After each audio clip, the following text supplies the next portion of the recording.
Boa noite, amigos. Hoje, 9/9, domingo, vamos falar sobre um tema chamado o legado do cristão, ok? Qual o legado que deixaremos nessa terra? Imprimiremos o propósito de Deus em nossa geração? Pense nisso. Para quem não sabe aonde chegar, qualquer caminho serve. Não é assim que as pessoas pensam? É verdade. Eclesiastes 4:15-16 diz assim: Vi todos os viventes que andam debaixo do sol com o jovem sucessor, que ficará em lugar do rei. Era sem conta todo o povo que ele dominava, tão poucos que os viram,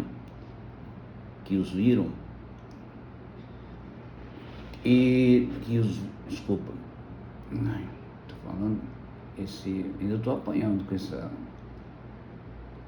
esse eletrônico.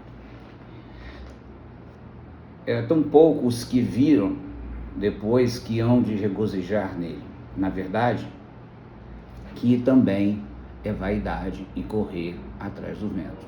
Na verdade, eu deveria estar lendo aqui.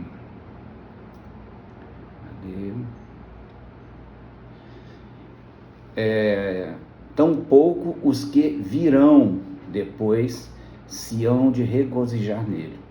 Na verdade, que também isto é vaidade e correr atrás do vento. Olha, irmãos, são inumeráveis os justos, tá? Pagando pelos pecadores. Logo lembramos, né, setembro, né, daquele livro famoso, né? Foi em setembro, em 2014, se eu não estou errado aqui, tá? O sermão foi publicado em 8 de julho de 1541, pelo autor Jonathan Edwards, tá?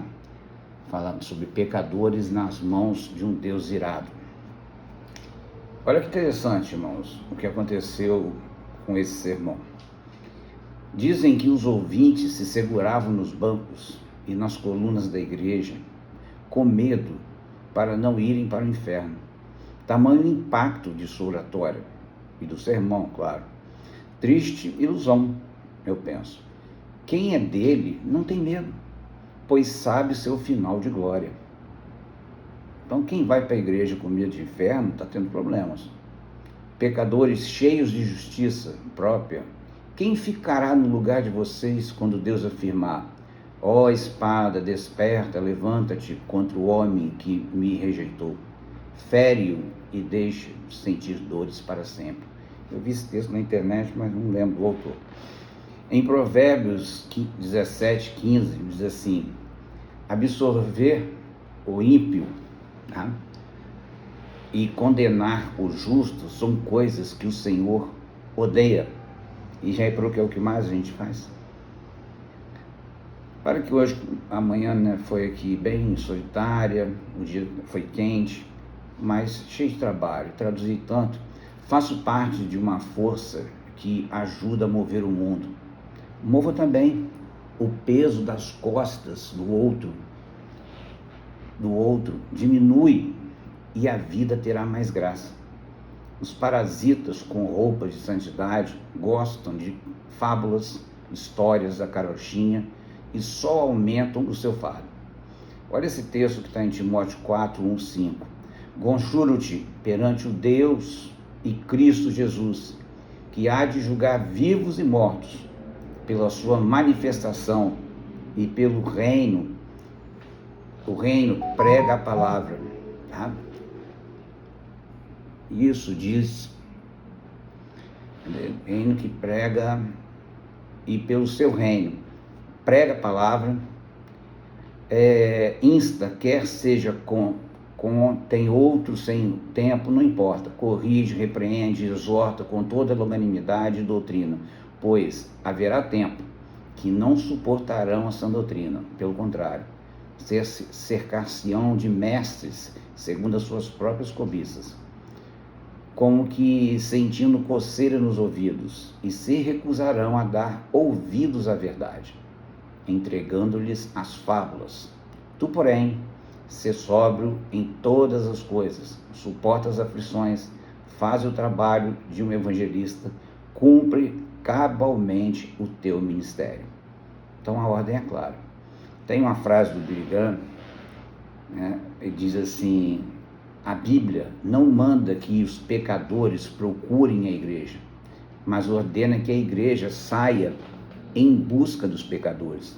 Você reparou que normalmente os crentes fazem isso? Vai lá na igreja ouvir o pastor pregar. Eles não pregam não, eles querem que o pastor pregue. O que eu tenho observado é que os religiosos, né, do nosso tempo, tem colocado mais cargas, pesos ou preocupações e mais culpas nas mentes dos outros e nunca são levados e nunca são levados para si mesmo. Logo, os tais não cumprem as normas de Cristo. Olha o que o texto de Gálatas 6:2 diz: levai as cargas uns dos outros, e assim cumprireis a lei de Cristo. Texto pequeno e fala tudo, né? Erramos tanto que se não formos alvo da misericórdia e brandura de quem nos vê errar, a vida fica sem graça. E só dá para viver, irmãos, com graça. Gálatas 6:1 diz: irmãos, se alguém for surpreendido em alguma falta, vós que sois espirituais, corrigi-o com espírito de brandura, e guarda-te para que não sejas também tentado. Tá bom? Eu quero lembrar de uma analogia, não sei se eu vou lembrar o nome do pastor agora, mas eu acho que ele é lá da Barra do Jucu, eu não lembro o nome dele agora. Acho que ele é presbiteriano. E ele falou uma coisa muito interessante, também tem muitos anos isso. Ele estava pregando na nossa igreja lá, aqui em Vitória, e ele disse assim, que a igreja, são falas dele, tá? Não são falas minhas. Ele falou uma verdade tremenda. Ele falou que a igreja é como um grande hospital. Pena que as enfermeiras gostam da eutanásia. Mas quando eu ouvi aquilo, eu falei, gente, como é que o cara consegue falar uma verdade tão poderosa em 2 frases? Já parou para pensar, irmãos, como que os cristãos que erram, eles são vilipendiados, eles são envergonhados, eles são rejeitados.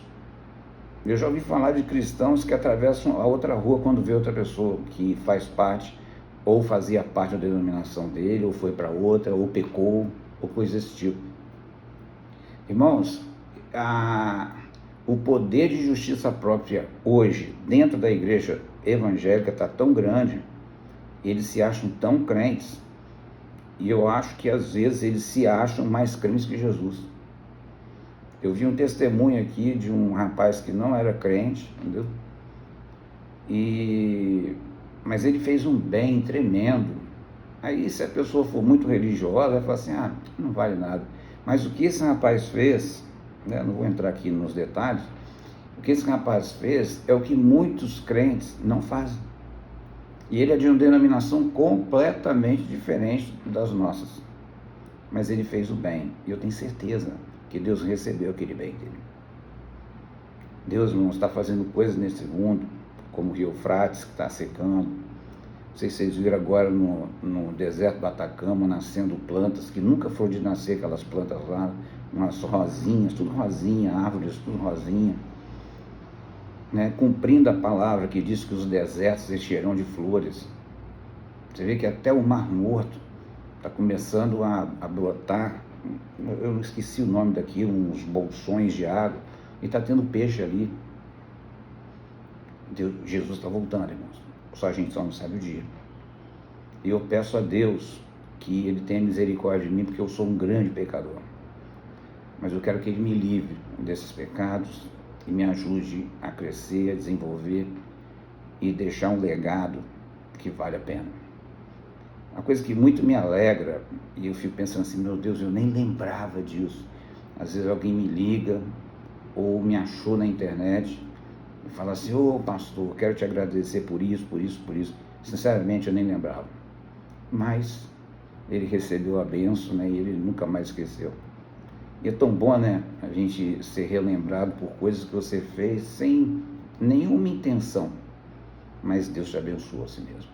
Então eu quero que você tenha uma boa noite, que você pense nessas palavras e saiba que esse Deus que a gente serve é um Deus de misericórdia.